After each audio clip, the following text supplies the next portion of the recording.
My dad was a good man. It's a hard question.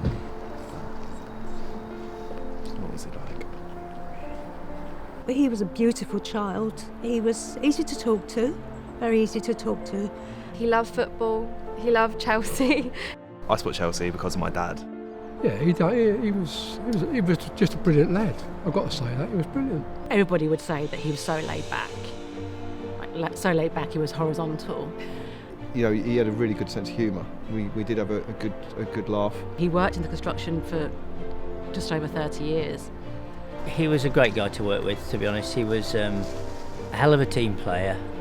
He always had time as well. He was one of the people that I probably aspired to be. So, no, he was key in my career, as well as being a mate. And I do aspire to be like my dad.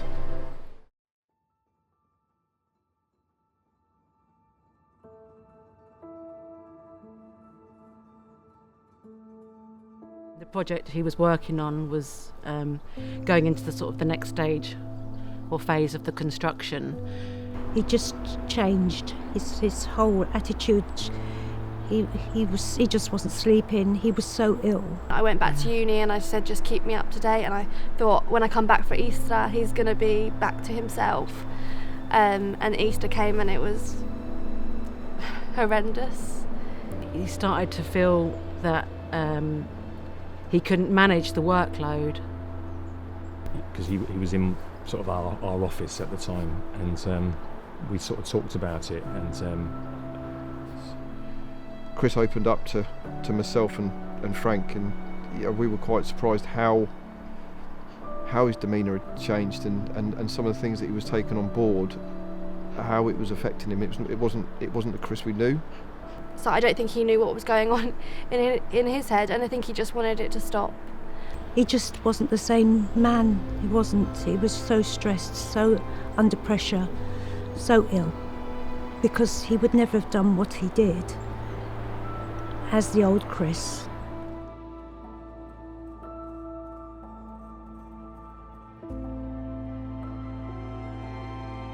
You never think this is going to happen because he's still dad and he's going to get through it, but he couldn't. It's okay.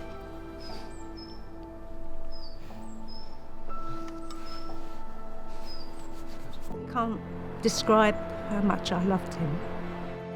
He's the only person, the only boy, but the only person probably as well, made me cry. And I cried. You know, you don't expect to lose a child. It shouldn't happen. There's no description in losing a child. It should never happen. Nobody saw it come in, really. it was a shock, difficult to sort of like comprehend and to come to terms with, but real shock. Yeah, such a shame, such a waste.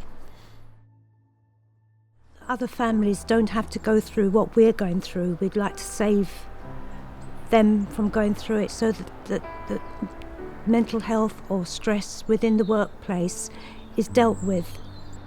With Dad, it was the stress that led him to not sleep. He was so worried, so consumed by the fact that he was going to lose his job, and he was never going to. It was the irrational thoughts that were coming.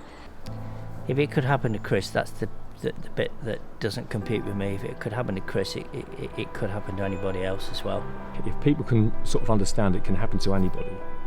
If they feel that their workload is making them stressed at work and at home, and they're starting to feel that they can't manage it, please do approach someone. Just to reach out before it gets too late, because obviously my family's experienced it and it's the worst thing anyone could ever experience.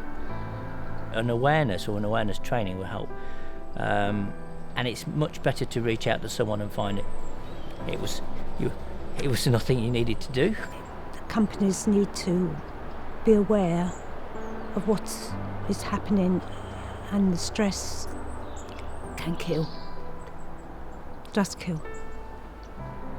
Because it was all so sudden. If it can happen to him, it can happen to anyone. And that's without scaring people. I think it's a really important message, and that's why you should really ask for help.